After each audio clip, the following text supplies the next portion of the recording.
दोस्तों नमस्कार।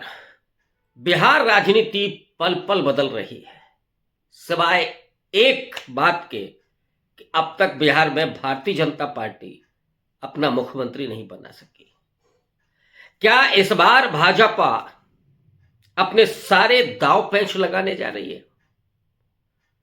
क्या इस बार भारतीय जनता पार्टी ने अपना मुख्यमंत्री बनाने का फैसला कर लिया है? लेकिन नीतीश कुमार का क्या होगा? नीतीश कुमार इसी के इंतजार में है कि बीजेपी का अगला कदम क्या होगा। नीतीश कुमार खामोश बैठे हैं। हालांकि उनकी तरफ से बोलने के लिए पहली बार उनके बेटे आते हैं, निशांत कुमार, और सवालों के जवाब में ये गेंद उनके बीजेपी के पाले में डाल दी कि नीतीश कुमार को मुख्यमंत्री का चेहरा बनाया जाए। पहले से ऐलान किया जाए कि अगले मुख्यमंत्री एनडीए के नीतीश कुमार होंगे। जाहिर सी बात है कि अगर ऐसा नहीं होता है तो भी क्या नीतीश कुमार खामोश रहेंगे? नीतीश कुमार एनडीए के साथ रहेंगे? ये बात खुद नीतीश कुमार नहीं जानते। अगर ये कह दिया जाए कि नीतीश कुमार उसी जगह रहेंगे तो लोगों को आश्चर्य होगा, कोई भरोसा नहीं करेगा। लेकिन ये भरोसा तो नीतीश कुमार भी नहीं कर सकते, क्योंकि बिना कुर्सी के नहीं रह सकते। इसलिए कुछ पत्रकार उन्हें कुर्सी कुमार भी कहते हैं। आज की जो खबर है कि बिहार में एक नया बदलाव हो सकता है, वो है समय के पहले चुनाव। निर्धारित समय है सितंबर, लेकिन यह चुनाव अगले 2 महीने में भी शुरू हो सकता है। और आज एक और बड़ा घटनाक्रम हुआ बिहार की राजनीति में। आरएसएस सरसंघ चालक मोहन भागवत 5 दिन के लिए बिहार पहुंच गए। उत्तरी बिहार, जहां पोलराइजेशन करने की पूरी कोशिश होगी। इसके पहले 2015 के चुनाव में मोहन भागवत गए थे और मोहन भागवत ने जो वहां पर भाषण दिया था, ऐलान किया था कि हम आए तो आरक्षण खत्म करेंगे। और उस समय जेडीयू, आरजेडी, कांग्रेस एक साथ मिलकर के चुनाव लड़ रहे थे और मोहन भागवत के इस भाषण के बाद बिहार का इलेक्शन बदल गया था। जो नतीजे आए थे वो 243 विधानसभा सीटों में से 178 सीटें महागठबंधन को मिली थी। 80 राजद को, 71 जदयू को, कांग्रेस को 27। कुल मिलाकर के बीजेपी यानी एनडीए का पत्ता साफ हो गया था। बीजेपी केवल 53 सीटें जीत पाई थी। सरकार बनी थी महागठबंधन की। उसके बाद मालूम है कि नीतीश कुमार ने पाला बदला कुछ समय के बाद। तेजस्वी यादव डिप्टी सीएम थे, ये आरोप लगाते हुए कि साहब कुछ ठीक नहीं चल रहा है।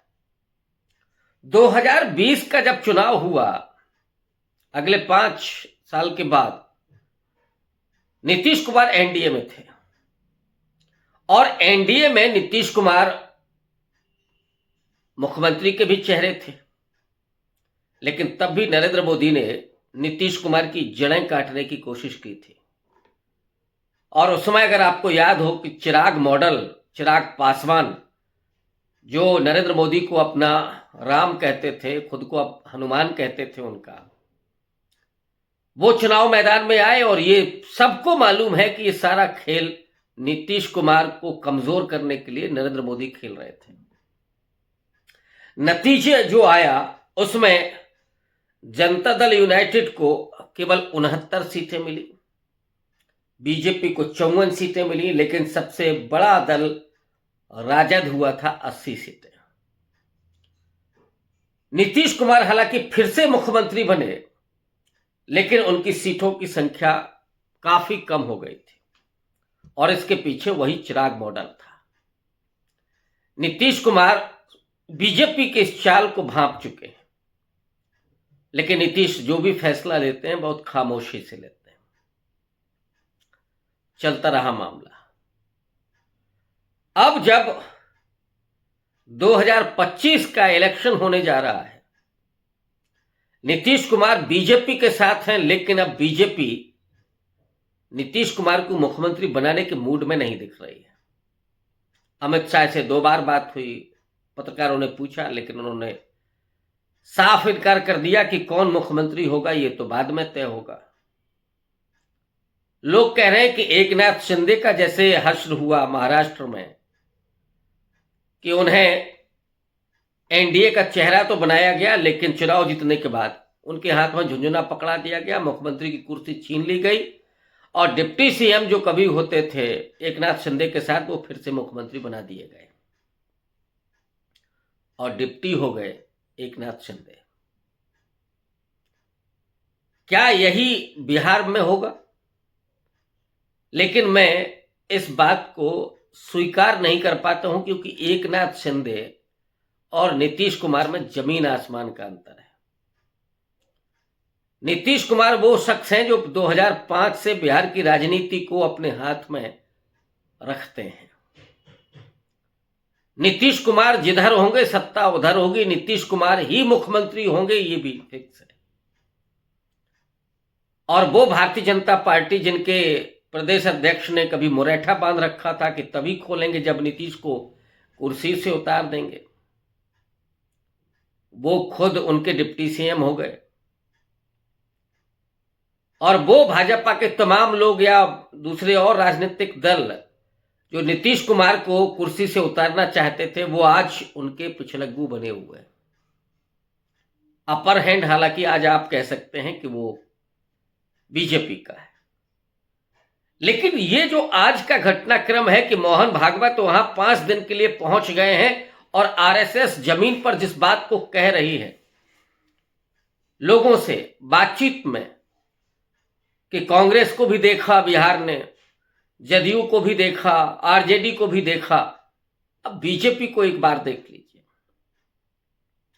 और बीजेपी को एक बार देखने का मतलब है जैसे साइनाइड को चखना, एक बार में ही साफ। लेकिन अंदर खाने ये लगातार खेल हो रहा है, ये चल रहा है। कई ऐसे राज्यों में इसी तरह का नैरेटिव जमीन पर शुरू किया गया था। आरएसएस का जो कैडर है, जो कार्यकर्ता है, वो जमीन पर जाकर के अपने वोटर्स में उसको स्थायित्व करने के लिए और दलित और पिछड़े वोटर्स के बीच में गुमराह करने के लिए, बीजेपी के साथ जोड़ने के लिए छल छद्म झूठ फरेब सब सहारा लेकर के, और मोहन भागवत पोलराइजेशन के लिए। मोहन भागवत वो नहीं है जो 2015 में आरक्षण को मिटाने की बात कर रहे थे, अब वो ये सब नहीं बोलेंगे। अब वो केवल इस पर खेल रहे हैं कि बिहार में बीजेपी का भी शासन होना चाहिए। क्या नीतीश कुमार के कान नहीं खड़े हुए होंगे?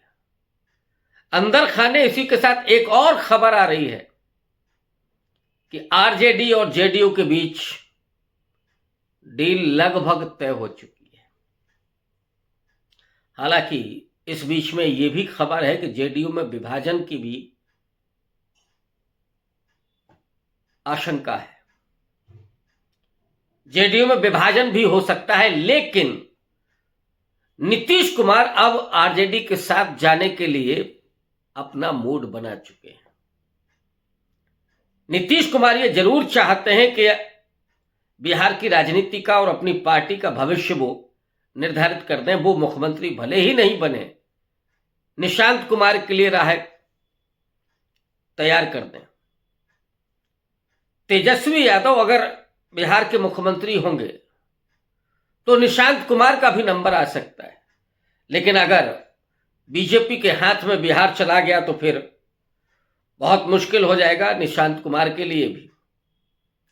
इसलिए नीतीश कुमार बहुत सोच समझ करके फैसला ले रहे हैं, लेकिन अभी तक उन्होंने बीजेपी के कानों में ये नहीं जाने दिया कि वो पाला बदल सकते हैं। नीतीश कुमार बहुत सधे हुए अंदाज में खेलते हैं। अभी और वो वॉच करेंगे। नरेंद्र मोदी के सामने जो एक बड़ा संकट है वो लोकसभा का भी है। नीतीश कुमार अगर जाएंगे तो फिर लोकसभा में भी कमजोर होंगे नरेंद्र मोदी। एक बैसाखी हटेगी तो फिर निर्भरता नरेंद्र मोदी की चंद्रबाबू नायडू पर होगी और कुछ और छोटे छोटे राजनीतिक दलों पर बढ़ेगी। ऐसे में नायडू की बार्गेनिंग पावर भी बढ़ेगी और ये नरेंद्र मोदी कैसे डील करेंगे, कैसे इसको एडजस्ट करेंगे। इसीलिए नीतीश कुमार और नरेंद्र मोदी के बीच में अभी कशमकश अंतर्द्वंद चल रहा है। दोनों एक दूसरे को मात करना चाहते हैं। मोदी चाहते हैं कि नीतीश कुमार साइलेंट रहें और इस बार नीतीश कुमार की जमीन छीन करके मुख्यमंत्री बीजेपी का बना दें।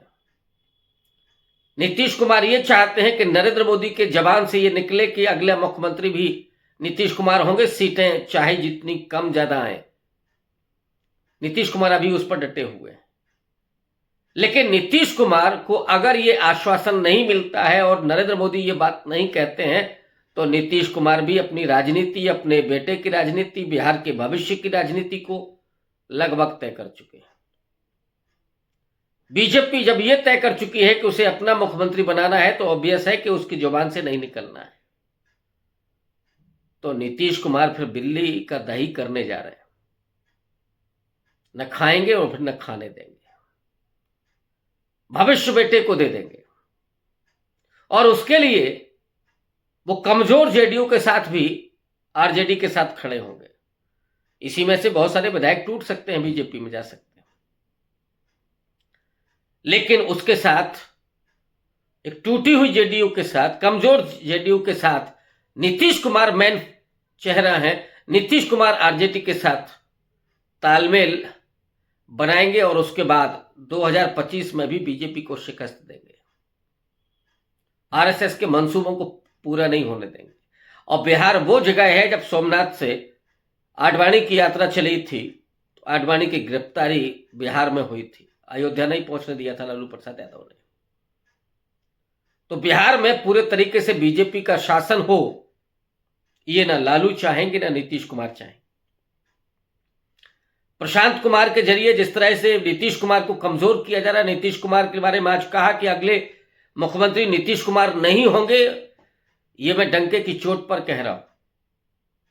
इस बात को नीतीश कुमार भी समझ रहे हैं और इसीलिए वो डील तय हो चुकी है। बस कब पलटी मारेंगे नीतीश कुमार।